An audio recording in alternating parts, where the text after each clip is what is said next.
اعوذ باللہ من الشیطان الرجیم، بسم اللہ الرحمن الرحیم۔ رب اشرح لی صدری ویسر لی امری واحلل عقدۃ من لسانی یفقہوا قولی۔ ریاض الصالحین حصہ اول۔ مخاطب کو سمجھانے کے لیے بات کا کھول کر بیان کرنا جبکہ اس کے بنا اس کا سمجھنا ممکن نہ ہو مستحب ہے۔ احادیث نبی صلی اللہ علیہ وسلم۔ حضرت انس رضی اللہ تعالیٰ عنہ سے روایت ہے کہ نبی اکرم صلی اللہ علیہ وسلم جب کوئی بات ارشاد فرماتے تو 3 بار اسے دہراتے یہاں تک کہ وہ خوب سمجھ لی جاتی، اور جب کسی قوم کے پاس آتے اور انہیں سلام کرتے تو سلام بھی 3 بار کرتے۔ بخاری شریف۔ فائدہ: اس سے یہ معلوم ہوا کہ 3 بار گفتگو اور سلام کا دہرانا مستحب ہے، خاص کر جب کہ ضرورت اس کی دائی ہو اور سننے والے کے لیے 1-2 بار میں سمجھنا مشکل ہو۔ ام المومنین اما عائشہ رضی اللہ تعالی عنہ بیان فرماتی ہیں کہ رسول اللہ صلی اللہ علیہ وسلم کی گفتگو صاف اور واضح ہوتی جسے ہر سننے والا سمجھ لیتا۔ ابو داؤد۔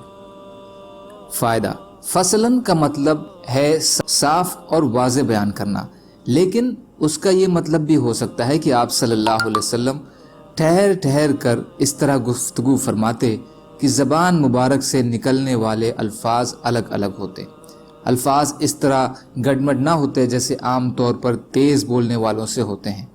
اس میں نبی اکرم صلی اللہ علیہ وسلم کی فصاحت اور سننے والوں کی رعایت کرنے اور اسے بات سمجھانے کے سلیقے کا بیان ہے۔ اپنے ساتھی کی جائز بات پر کان لگانا اور ودوان کا اپنی مجلس میں سننے والوں کو چپ کرانے کا بیان۔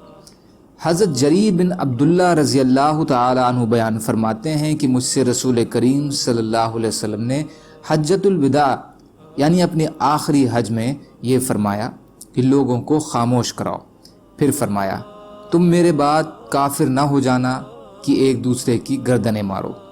بخاری و مسلم۔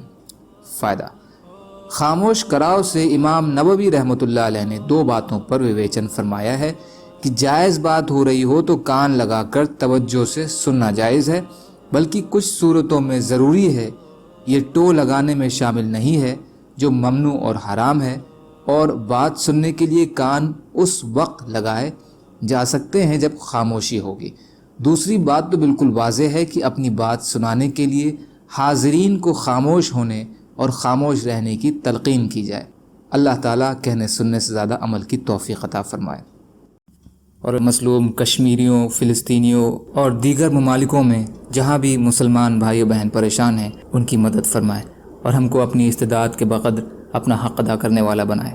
آمین۔ سبحان اللہ و بحمدہ، سبحانک اللہم و بحمدک، اشہد ان لا الہ الا انت، استغفرک و اتوب الیک۔ سبحان ربک رب العزت عما یصفون وسلام علی المرسلین والحمد للہ رب العالمین برحمتک یا ارحم الراحمین۔ لا الہ الا اللہ محمد رسول اللہ۔